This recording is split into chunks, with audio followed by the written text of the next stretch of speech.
we're back. May ilaw na ulit.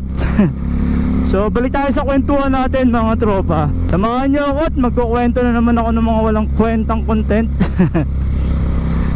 So kanina todo yung pagpo-post natin ng laruan. Kasi may bago tayong biling laruan. So kailangan mabawi ko yung nagastos ko. So gumastos tayo ng worth 1,500 nakaraang araw. So sa ngayon nakakaano pa lang tayo, 500. So negative 1,000 pa tayo. Naku po. Ang pagbi-business kasi ng laruan sugal din yan syempre. Bibili ka ng bultuhan o per piece.